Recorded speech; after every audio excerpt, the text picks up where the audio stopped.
Good morning. My dear brothers and sisters, many times we blame others for our own mistakes. We blame our parents, we blame the circumstances, we blame the weather, we blame many other persons except ourselves.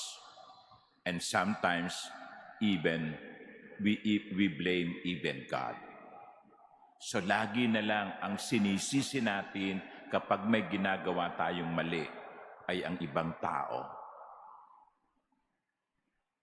We even say, well, natukso ako eh.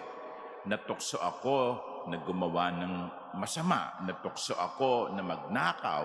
Kasi sa opisina namin, talamak ang nakawan.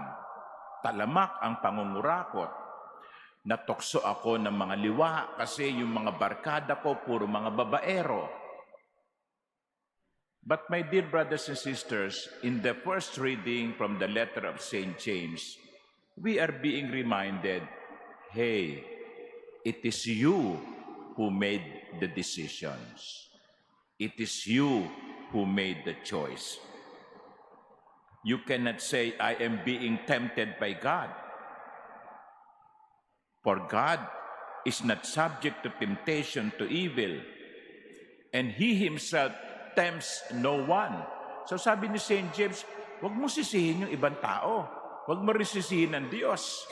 Hindi kalooban ng Diyos na ikaw ay magkasala. Hindi gusto ng Diyos na ikaw ay tuksohin. Hindi gusto ng Diyos na ikaw ay magkamali.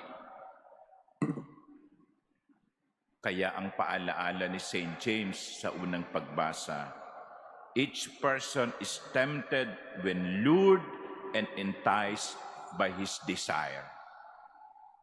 This desire conceives and brings forth sin, and when sin reaches maturity, it gives birth to death. So anong gusto sabihin ni Santiago sa kanyang sulat?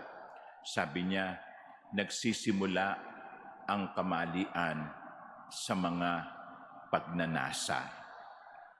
At saan nagsisimula ang pagnanasa? Sa mga pag-iisip. That's why we should guard our thoughts. Kasi sa isip nagsisimula. Sabi nga watch your thoughts. They become words. Watch your words. They become actions. Watch your actions, they become character. And watch your character, they become destiny. Kaya mga minamahal kong kapatid, suriin natin ang mga hinahayaan nating pumasok sa ating isip.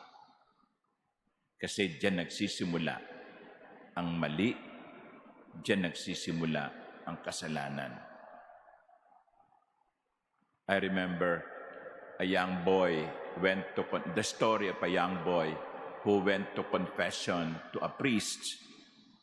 He was having bad thoughts, sexual thoughts. And he said to the priest, Father, bless me for I have sinned. I had bad thoughts. And the priest asked him, did you entertain them? And the priest and the boy said, no, they entertained me. No. So, what do you allow yourselves to be entertained? What thoughts you allow yourselves to be entertained by? It begins with the thoughts. Then it becomes words.